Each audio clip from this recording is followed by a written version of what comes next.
My name is Alexandria, and I am a pain researcher from Saskatchewan, Canada. And I was supposed to make this video last week while I was at the World Congress of Pain Research, but it was a lot busier than I was expecting, so here I am now.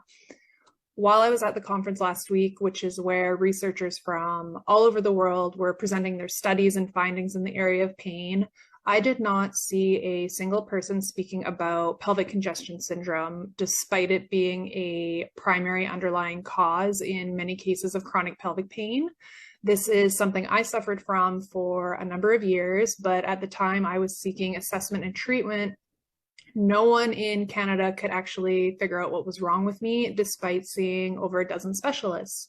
I ended up receiving multiple inaccurate diagnoses for things like endometriosis, interstitial cystitis, and I spent a lot of money and time trying to get proper screening and help manage my pelvic pain with no success for years.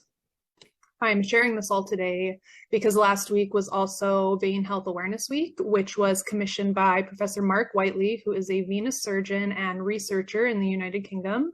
I first met Prof. Whiteley after he agreed to meet with me remotely in the summer of 2021.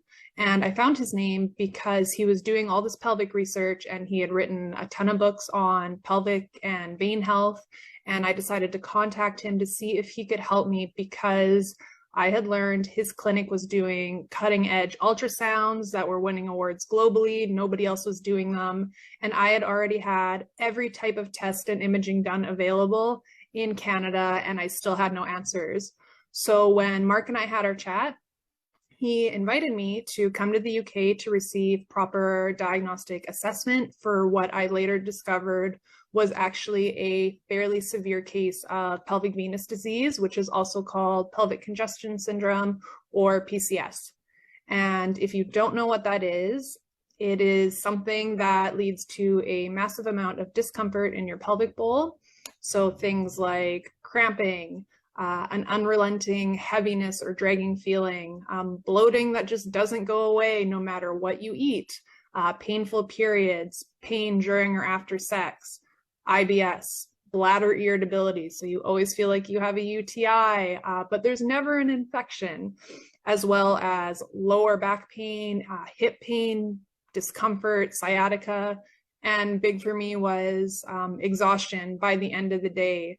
Just a whole host of uncomfortable and sometimes disabling symptoms that was making my life pretty unbearable after years of dealing with it with no help.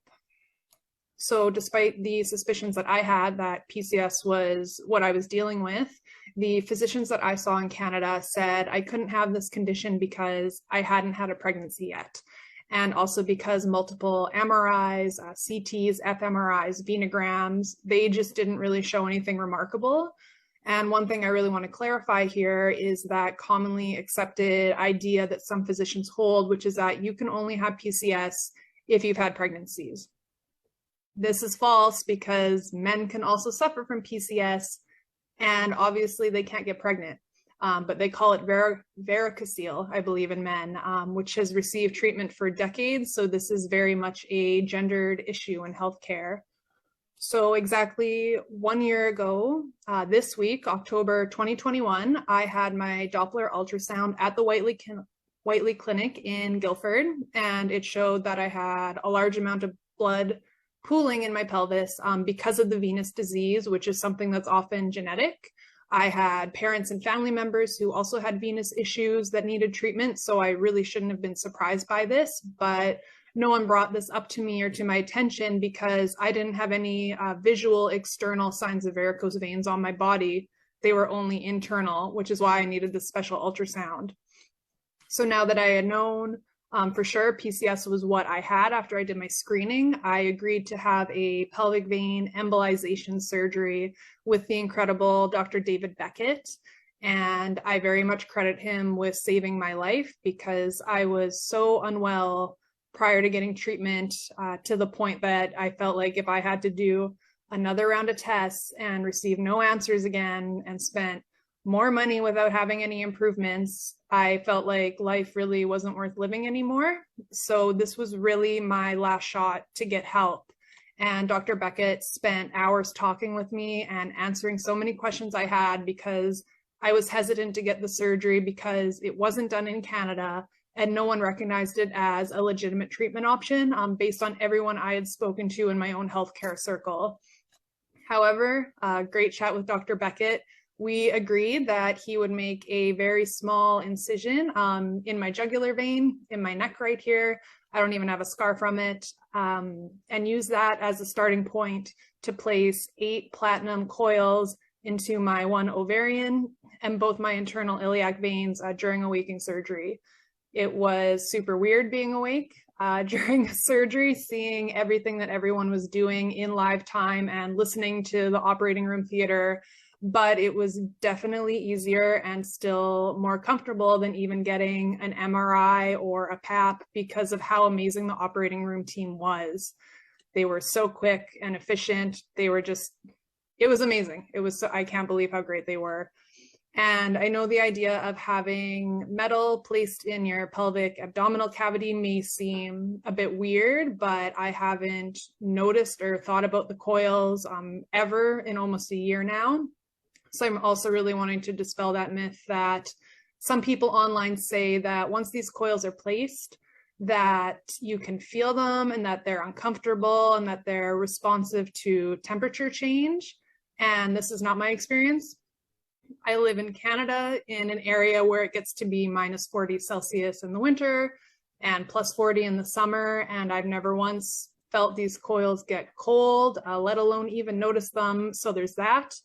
But maybe that also speaks to the expertise that Dr. Beckett has because he's done this procedure on thousands of patients, which is why I chose him for mine. But after my surgery, I think it took about 45 minutes total. I kid you not, but like my life completely changed. I felt like I was in a brand new body and not carrying a bowling ball around in my pelvis anymore. It was unreal. And I think I took maybe 2 Tylenol post-procedure that night and I was a bit tired, but my symptoms all resolved almost instantaneously. I could make it to the end of the day, not feeling like I was dying of exhaustion and just had to lie down. I could finally sleep through the night because I wasn't having that same level of discomfort and I hadn't done that in years. So my quality of life astronomically improved by the time I got back to Canada, and I was actually able to continue doing my PhD, which I wasn't sure I would be able to do because I was so depressed and unwell before getting treatment. So fast forwarding quickly then to when I went back to the UK this past May 2022 for my follow-up procedure. I think Dr. Beckett was also surprised by how well I responded to the treatment, given how advanced my case was initially in terms of symptoms and the fact that I had never had a pregnancy. But at every step of the way, losing my voice, I'm talking too long. At every step of the way, I was treated so well by their clinic, from the administrators coordinating with me from an international destination in the middle of a pandemic, to the remote consults I had with Prof. Whiteley, and the incredible sonographers, especially Judy and Charlie, who taught me so much cool stuff while I had my scans. And I've literally never felt so validated and helped by a healthcare team in my entire life, which I feel like is saying a lot because, you know, I'm coming from a place where we do have free healthcare and we have incredible providers and specialists, and I'm immersed in the healthcare field. I'm in my own work, but I just needed someone slightly more specialized, and I feel I definitely made the best possible choice for my treatment by traveling to see the Whiteley Clinic. So to wrap this all up, for this past Venus Health Awareness Week, I really just wanted to share my story, as I know I would have been too scared to travel to meet Mark and the team if I hadn't been able to see other experiences of other women online first who did go and get their pelvic vein embolization done there. I personally wouldn't trust anyone else except the Whiteley Clinic for assessment and intervention of venous diseases because they are the world leaders in this, and I am very grateful for what they've done to help me. Yeah, and I'm really just hoping that they will attend the next pain conference that's happening, the World Congress, so that they can raise more awareness for this condition, because we know that 40% of women globally suffer from pelvic pain, and 1 in 3 of them are getting improper diagnoses and not getting the help they need, like I did for years. So that's all for now. Thank you for listening. And thanks to the Whiteley Clinic for following up to see how I'm doing 1 year after treatment and inviting me to share my experience with you all 1 year after my procedure.